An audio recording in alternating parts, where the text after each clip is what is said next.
Greetings, seekers of wisdom. What if your kindness, the very thing that makes you sacrifice sleep for other people's problems, work for free to gain experience, tolerate toxic relatives, is slowly turning you into a shadow of your former self? In 1946, a doctor told Mother Teresa, "Your compassion is killing you."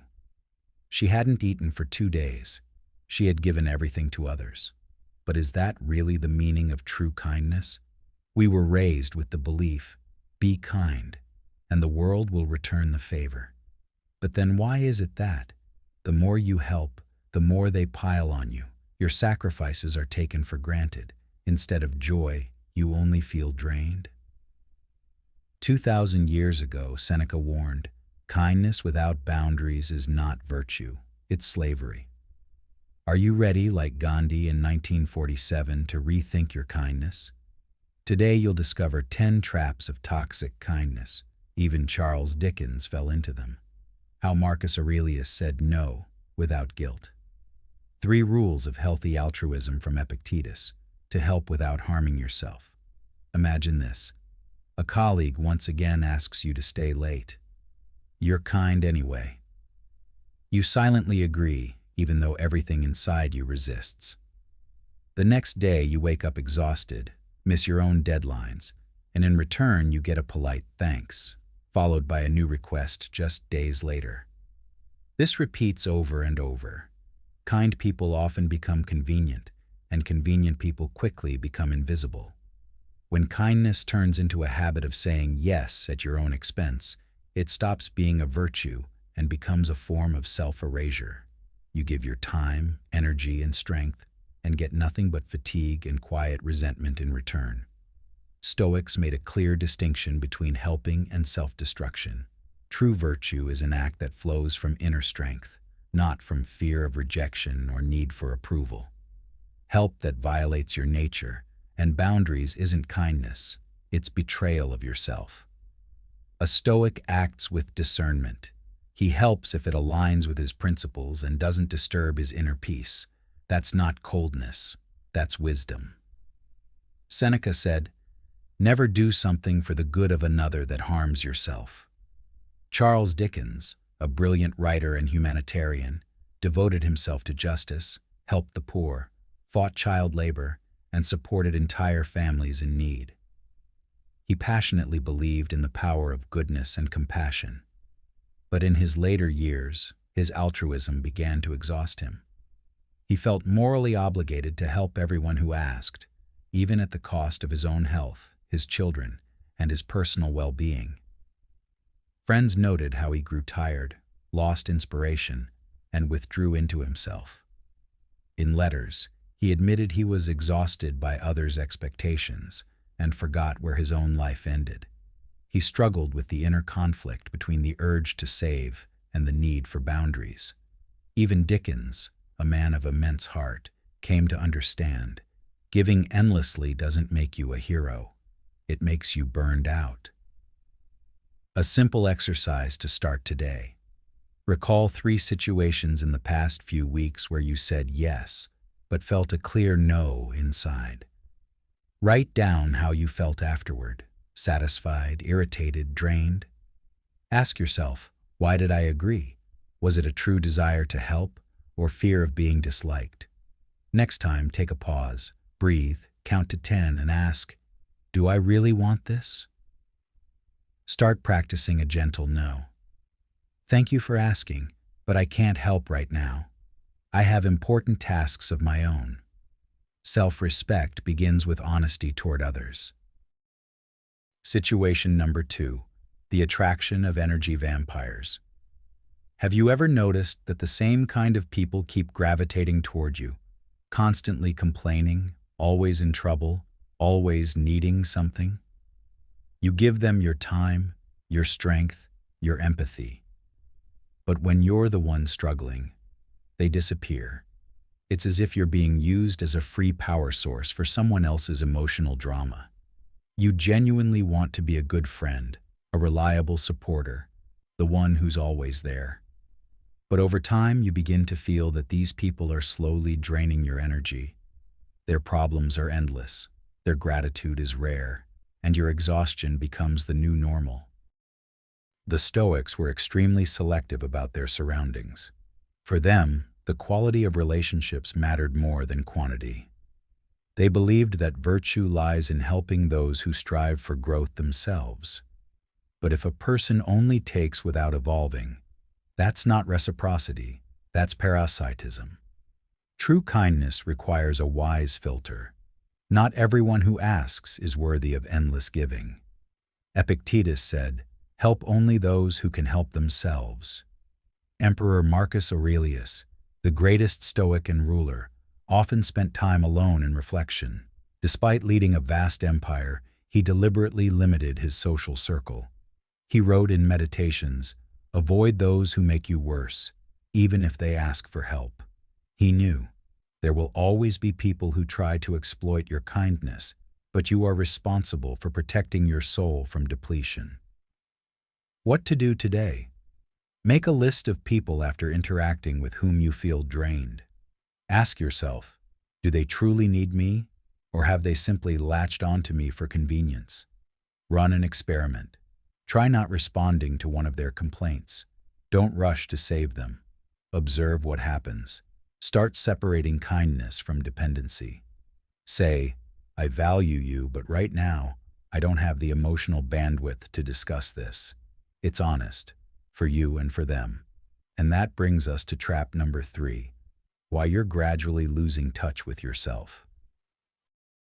You help others, solve their problems, offer support, and suddenly catch yourself thinking, "But what do I want?" Your dreams are postponed, your goals forgotten, your desires vague and undefined. You're living on autopilot, following the expectations of others. More and more, it feels like your life is just background music in someone else's movie. You've become so convenient for others that you've become invisible to yourself. When all your attention is focused outward, on other people's pain, needs, and ambitions, you no longer have the inner resources to hear your own voice. A quiet sense of emptiness starts to creep in, and you try to fill it with even more activity. But that only deepens the disconnect between you and your true self. Epictetus taught, first, say to yourself what you would be, and then do what you have to do. The Stoics believed our primary duty is to remain loyal to our nature, to our inner yes. When you lose contact with yourself, you lose meaning, and without meaning, even the kindest acts become mechanical and exhausting. Loyalty to oneself, for the Stoics, was a form of virtue. Helping others is important, but if you lose your wholeness in the process, your help becomes an empty gesture that brings no joy to you or to them. Mother Teresa devoted her life to serving others, yet in her private letters she confessed to a deep spiritual emptiness and a crisis of faith. Her diaries contain haunting lines like, "I am nothing," and "there is no me." The more she immersed herself in others' suffering, the more she lost her sense of self. This doesn't diminish her legacy, but it reveals the high cost of disconnecting from one's inner world. Viktor Frankl, the psychotherapist and Holocaust survivor, walked a similar path. He wrote that humans can endure any suffering, as long as they have meaning. But meaning cannot be found while living someone else's life. Write down a list of your dreams, goals, and interests you haven't thought about in a while. Note which ones you actually practice regularly, and which ones you've been putting off for later. Ask yourself, if no one expected anything from me, what would I do tomorrow? Every day, carve out 15 to 30 minutes for self-connection. A walk without your phone, journaling, silence, meditation, or a creative activity. Create personal rituals of return, small habits that remind you of who you are outside your roles: parent, employee, friend. Next up, trap number 4. What happens when you suppress your real emotions? You say yes when you want to say no. You smile when you're hurt. You nod when you're angry. Over time, you stop being able to tell, are you genuinely kind or just afraid of being inconvenient? Behind the mask of friendliness, unspoken emotions begin to grow. Resentment, anger, exhaustion. You learn to hide them because that's not allowed. And eventually, you pay for it with your health. You bottle up feelings like a rusting vessel collects sediment, slowly, silently, but inevitably. And one day, that vessel cracks. An outburst, a breakdown, burnout, physical illness. Suppressed emotions don't disappear, they accumulate. And with each time, it gets harder to be honest even with yourself. The Stoics were not emotionless, they were aware. Epictetus, Seneca, and Marcus Aurelius believed emotions are a natural part of being human, but it is essential not to become their slave. A Stoic is someone who can recognize, name, and direct their emotions, not hide them under a mask of false kindness. Suppression is not self-control, it's self-abandonment. True calm comes when you can honestly say, "Yes, I'm angry right now. Yes, that hurt me." And then choose your response, not out of habit, but out of reason.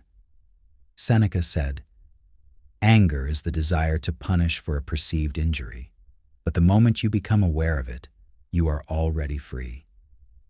Marcus Aurelius, emperor, philosopher, warrior, often wrote in his journals, "Don't hide irritation, understand it. Don't push away pain, study it." Despite his power, he battled daily with inner tension. He didn't let emotions rule him, but he didn't deny them either. His mentor, the philosopher Rusticus, taught him, "Suppressed anger is more dangerous than expressed anger. One destroys outwardly, the other inwardly." What to do today? Recall the last 3 times you stayed silent, even though you were boiling inside. Write down what you really felt. Be honest. Anger, hurt, disappointment. Ask yourself, why didn't I express it? Was it fear, habit, a desire to preserve a kind image? Try a new phrase. "I'm angry right now, and it's important for me to say it rather than hide it." Start keeping an emotional journal. Write down everything you couldn't say out loud. It's your way of refusing to silence the truth inside you. Next, trap number 5, why excessive kindness leads to a loss of respect from others. You always try to be the good one. You yield, agree, help. People thank you, but less and less. Over time, you begin to notice, people don't see you as strong, they see you as convenient. Your ideas are ignored, your boundaries are crossed, your requests come second, and all you ever wanted was to be kind. The paradox is this: kindness without self-respect leads to the opposite result. People begin to interpret your constant yes as weakness. They lose respect, not because you're kind, but because you give up your own dignity every time you forget yourself. For the Stoics, respect began with inner integrity. A person who betrays themselves for others loses not just themselves, they lose the respect of others too. Kindness without boundaries is seen as availability, and availability is mistaken for disposability. True virtue isn't about pleasing everyone. It's about standing firm in your values and actions. Marcus Aurelius said, "The best revenge is to be unlike those who do harm." Respect doesn't require aggression, but it does require firmness. The Stoic doesn't raise their voice. They calmly stand their ground. In his early years, Winston Churchill tried hard to please senior politicians, agreeing to things that went against his convictions. They saw him as a messenger boy. Everything changed the moment he refused to support a compromise that conflicted with his country's interests. He stood firm, with dignity. From that moment on, his respect among colleagues grew dramatically, because he chose to be honest, not agreeable. What to do today? Recall 2 to 3 situations where you acted against your values just to be liked. Write down how that affected your well-being and your relationships. Ask yourself, do they see me as kind or just convenient? Start small. Stand your ground in minor things, calmly, without justifying. Before a difficult conversation, repeat to yourself, "I deserve respect," because I respect myself. Next, trap number 6, how excessive kindness leads to complete emotional and physical burnout. At work, you're the go-to problem solver. At home, you're the reliable rock, always on, always available. And then one morning, you wake up with no energy left. Not because you're ill, but because you're empty. All your resources have been poured into other people's needs. At first, it feels like simple fatigue. Then comes irritability. Then chronic tension, sleep problems, apathy. Your body is screaming, "Enough!" But you keep being the good one, right up until total burnout. The Stoic lesson. The Stoics valued inner calm as the foundation of virtue. They understood, without inner balance, there's no strength to give outwardly. Seneca taught that rest is not weakness, it's necessity. Self-care doesn't contradict kindness, it makes it possible, because an empty person cannot truly help others. Seneca said, "Rest and leisure, these are true pleasures, available not just to fools, but to the wise as well." During the Civil War, U.S. President Abraham Lincoln frequently fell into deep depression, triggered by extreme physical and emotional exhaustion. In his letters he wrote, "I am worn down to the bone. There is no light left in me, no meaning." Only after close allies intervened did he begin carving out time for rest, walks, and quiet. That's what allowed him to continue the fight. What to do today? Acknowledge this truth. You have a limit. And if you ignore it, you lose yourself and the ability to help others. Make a list of things that restore you. Walks, silence, music, drawing, talking to someone close. Schedule those activities as seriously as meetings and deadlines. Every week, set aside 1 to 2 hours for full recovery, without guilt.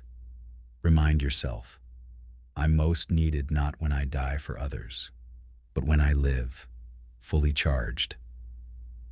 Next, trap number 7, how excessive kindness holds you back from growth and reaching your potential. Once again, you postpone learning. You skip the course that excites you. You don't try that new hobby. You pass up a chance to advance in your career. Why? Because someone around you needs something. Someone asks. Someone gets upset. And so, once again, you put yourself on hold. Each time you sacrifice your own opportunities for someone else's needs, you're choosing stagnation. You freeze your growth. And the longer this continues, the blurrier your vision becomes of the future you truly want. A year passes, then 10, then life. The purpose of life, the Stoics taught, is the development of the soul, the pursuit of virtue and wisdom. When you stop growing, you abandon your highest duty as a human being. They never promoted selfishness, but they were clear. Helping others should never replace fulfilling your own potential. As Epictetus said, before you can be of use to others, become strong yourself. Personal growth doesn't require ego. It requires discipline. And discipline means being able to say no to anything that distracts you from your path. Epictetus also said, "In every undertaking, consider first what must come before and what follows after, and only then proceed." A historical example. In his early years, Nikola Tesla responded to every request, from colleagues, investors, journalists. He said yes, trying to be the convenient genius. But one day, he realized he was losing something priceless, the depth of his thinking and his focus. So he shut out the outside world, isolating himself for months at a time. And it was during this solitude that his most brilliant ideas were born. He later said, "If you want to understand the universe, first, eliminate the noise." What to do today? Recall 3 opportunities for growth you missed in the past year. Why didn't you pursue them? Write down one skill or goal you've been putting off. Ask yourself, what will I lose if I say yes to others again, at the cost of this? Take one concrete step today. Sign up for a course, open a book, draft a plan, however small. Create a rule. My growth doesn't come after helping others. It happens alongside it. Write this down and put it somewhere visible. Next, trap number 8. How excessive kindness can destroy even your closest relationships. You try to be the perfect partner, son, daughter, friend. You never say no. You're always ready to help. You think, I'm doing this out of love. But love does not mean sacrifice. Then one day, you're surprised to notice people stop appreciating you. They start demanding, blaming, manipulating, and you, afraid to lose connection, keep sacrificing yourself. And in the process, you destroy the very relationships you're trying to protect. Every time you say yes to your loved ones at the expense of yourself, you set in motion a subtle but dangerous dynamic. You start being taken for granted. Your opinion loses weight. And worst of all, when you do try to set a boundary, it's seen as betrayal. Why? Because you taught them that your needs don't matter. True relationships are built on mutual respect and honesty. Seneca and Marcus Aurelius wrote that to love is not to dissolve into another, but to walk beside them while remaining whole. If you lose yourself for someone else, that's not kindness. That's dependency. And dependency destroys both you and the relationship. Healthy closeness is impossible without boundaries. True love begins with truth, even when it's uncomfortable. Marcus Aurelius said, "You did a good deed.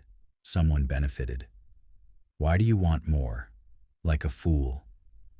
What to do today? Reflect. In which situations do you most often give in to loved ones at the cost of your comfort or time? Write down the moments where you said yes, not because you wanted to, but to avoid conflict. Practice saying no, gently but firmly. For example, I understand this matters to you, but I can't do it right now. Let's talk later. Discuss with your loved ones. What does support mean to us? Create honest, mutual rules for healthy care. Remember, respect is not born from blind agreement, but from being yourself, even in love. Next, trap number 9. What happens when kindness erodes your self-respect?